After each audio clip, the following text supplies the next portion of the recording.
Other things you could be doing than hanging out with me on a Thursday. So I'm going to do like 5 minutes to kind of give you a state of where the city is on the police department. Now I'm just opening up for questions. I'm going to be open and transparent. If I know it, I'll tell you, and if I don't, I'll try to find out. If it's about a particular case, those things I don't want to hurt any investigation, but nothing's off limits. I had an open forum today at Minchville High School, 8:30 this morning, and I sat down with about 50 high school students, and we just talked a little bit about issues like diversity and crime and social media. We talked about bullying, and we talked about shootings in our city and how they felt about it. We had a really good conversation. This year, when I sit down with Chief Randall,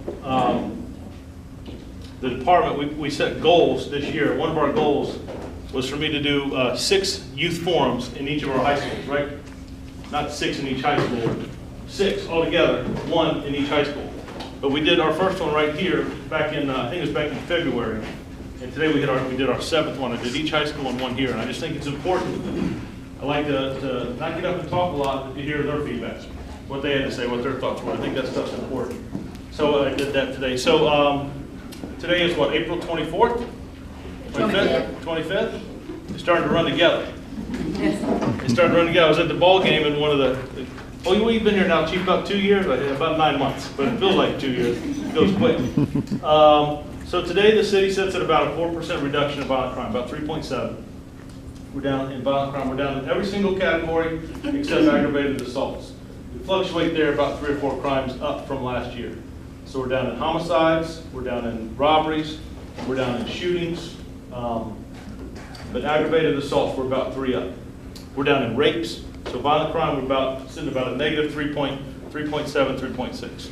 In property crime, we're down across the board in every category. We got about a 14% reduction in property crime. So you crunch those numbers together. We call that violent crime and property crime. You put that together. And if the FBI called today, they want to know through administration what our numbers were. Chief Randall will put those numbers together, send to the FBI, and it puts our city at about a 13% reduction in crime overall. That's good. That's a plus, right? Last year, at the end of the year, we had a 5% reduction. Right now, we're sitting at about a 13% reduction. So we're moving in the right direction. We've changed things. We may talk a little bit about that. But at the end of the day, every one of those, when I talk about crime numbers, it's important for me to know what those numbers are because it's how I engage what we're doing, right? I have X amount of strategies. Any mathematicians in here? Good. I have X amount of strategies. Do the crime numbers go up or they go down? If they're going up, strategies seem to be working. If they're going down, I've got to change what strategies they are. So I look at it and how are we progressing. But at the end of the day, every one of those numbers is an incident. It's a person, right? It's something that's happened in our community, in our neighborhood. It affects people. One homicide that revolves around domestic violence affected a lot of people, right? The homicide that we had 2 weeks ago, a young boy that would have graduated high school in 6 weeks was shot and killed in the northern part of the city. We've basically got 4 criminal homicides this year. 2 were domestic violence. They were both cleared the same day, meaning that arrests were been made in both. Then I have two other open up homicides. I have an 18-year-old who was just shot a week and a half, 2 weeks ago. That was our 4th homicide, and the one before that happened at an apartment complex called the Aqueduct Apartment Complex. I feel very, very confident that we're going to solve the one of that young male. I think they already know who did that shooting. Most likely it's going to be another high school student, which is going to cause some other problems. The one at Aqueduct, we got some ways to go on. We got some work to do.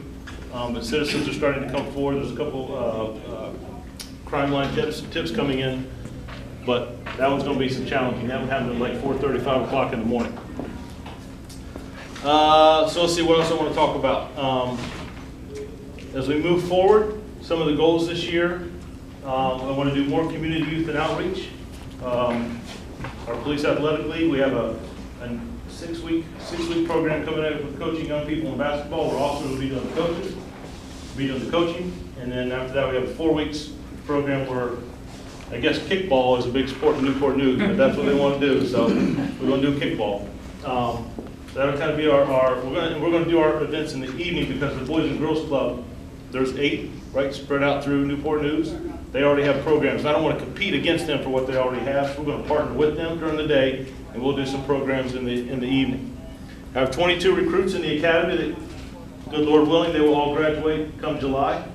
I'll put 22 in the field, and then in July we'll start our next academy.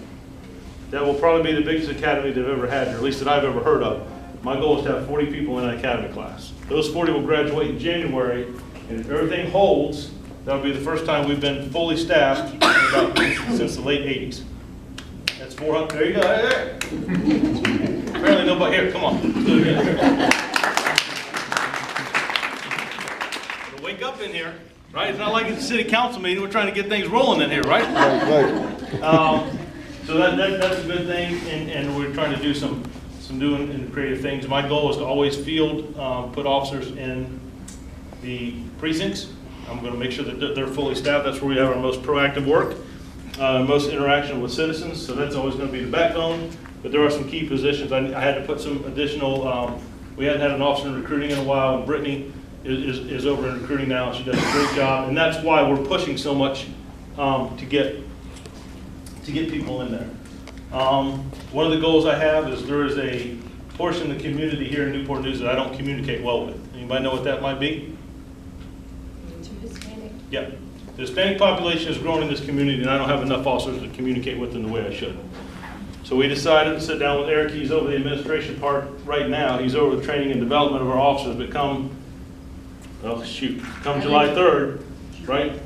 June 3rd. He's going to move over to investigations. He's going to take over the homicide division, the narcotics division. But right now, as we move forward, starting in July for the next academy class, as long as I'm the chief here, from now on, 10% of the academy has got to speak Spanish. I've got to bring individuals in this department who can communicate effectively with our Hispanic population. So when they come to me and Eric and they say, hey, we can't help who applies here. People don't speak Spanish and apply, what are we going to do? Here's what we're going to do. We got to pay money to go to New York. If I got to pay money to send people to San Diego, if I got to pay money to go down to Houston, I believe we can find 10% of our academy to speak Spanish. We got to go out and recruit that, right? We can't just sit and wait for it to come in. Maybe I got to send some dispatchers on some trips too to get them in here. But I've got to be able to communicate with the Hispanic population. I was at the school. We talked about this morning, and it was kind of cool. 2 kids, 2 students. They're both seniors. That raised their hand and said, you know, that's cool. Maybe they'd like to join the department. One plays baseball, and the other was just a science, big into sciences, and they talked about that they see that as some challenges. So that's one of the things personnel-wise. We're going to continue to reduce crime. I think that this year that the Newport News Police Department is going to have a record year. I should say the city. The city's going to have a record year in crime reduction. This time last year, I had 32 people shot in the city. Anybody know how many we got this year? Throw a number out. 31, 32 this time last year. 9? I wish. This ain't olive white. Anybody else? 16. 16, 17 people. That number's just about cut in half. 2 years ago, we had 90 people shot in the city. Last year, we had 92. The number's kind of staying the same, right? If we cut that number in half, we'd be at 45.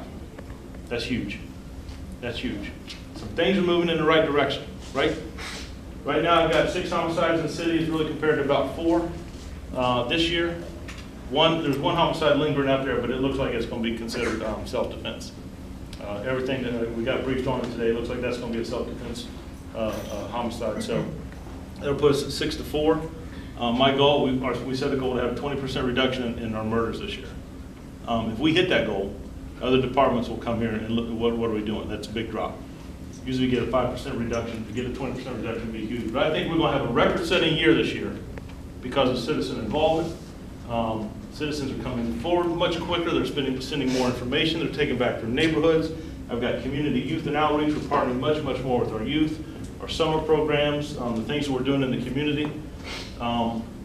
We're staffing positions that we haven't staffed before. We're putting the focus in patrol. We've decentralized things and put it back into the field. You may have heard me say this before. I'll say this, and we're going to open it up for questions. When I got here, back on July 2nd of 2018, there were almost 40 narcotic detectives in the city and 7 homicide detectives. Does that send a message to anybody? 40 narcotic detectives and 7 homicide detectives. That probably is, it should be the exact opposite, right? Unless El Chapo is on every street corner selling kilos of cocaine here, which I don't think is the case, right? that number's off. So right now we increased our homicide from 7 to 10. 2 of those focus on cold case. We created an aggravated assault division. Those 90 shootings we talk about, they investigate all of those. So a shooting or a homicide, you're likely to see 15, 16 people respond out instead of 6 or 7. And all that other stuff we put back into the field, right? We've increased the officers in the precinct, 6 more officers in each precinct. And we created that aggravated assault division. That's how it was set in place. We have a round of promotions coming through. Does anybody know Mike Hudgens? He was just, Mike Hudgens has been here over 20 years. We just promoted him to assistant chief. Lieutenant Creswell is going to be our next captain. And then we promoted 2 lieutenants and 3 sergeants. And we may have to go one more round with some information we got today. That's a good thing. We have our dispatchers academy coming through, call takers coming in.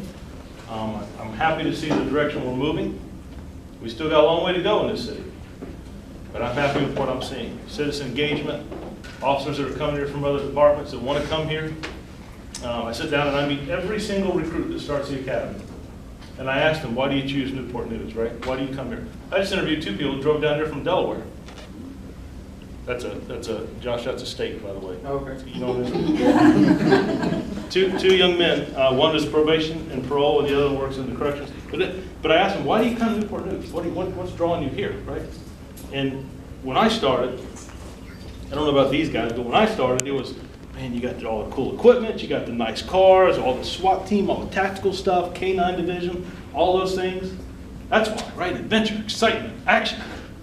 That's not what these guys and girls are telling me. They're telling me they're coming to Newport News because they see the website, they see videos about what we're doing in the community, how we're interacting with youth, things that we're doing outside and community-based policing, and that's a good thing. Because Eric can teach everybody in the academy how to write a report, he can teach them how to drive a vehicle, he can teach them how to use all this stuff on our belt, we can teach them defensive tactics, but you know what I can't teach people? I can't teach people how to care about other people. That comes from in here, their upbringing, right? I can't do that, but that's what I want in this department. Now, we don't always get it right. I told a group of students today, we make mistakes. We make mistakes. Since I've been here, and I talked to 15, 16, 17-year-olds today. Since I've been here, we've had three officers arrested in this city. DUI, sexual assault, happened 10 years ago. It's sexual assault, DUI, and no, we had girl in the academy, recruit, domestic violence. Domestic violence. I'm not proud of that. 1985, if you would have asked me about that, I would have said no comment, right? Can't do that today. I cannot go out in this city, up and down Newport News and talk about we're going to be open and transparent. I'm going to share information with you. I cannot say that and only talk about the good things. So when bad things happen here, we're going to talk about it. I'm going to be open and upfront. I'm not proud about it, but I am proud that the men and women who investigated those crimes, I think they did a good job. It's hard sometimes to investigate people that you work with, but in that job, we come into people that we work with, that we grew up with, people we went to school with, maybe even family members and friends, people we go to church with. That's what we have to do. So they impress me with the way they handle themselves. So I'm not proud of those things, but they happen. But I'm going to be open about it and transparent. So, I'm taking about 14 minutes. Fire away with some questions. Everything's on the table. Anything at all.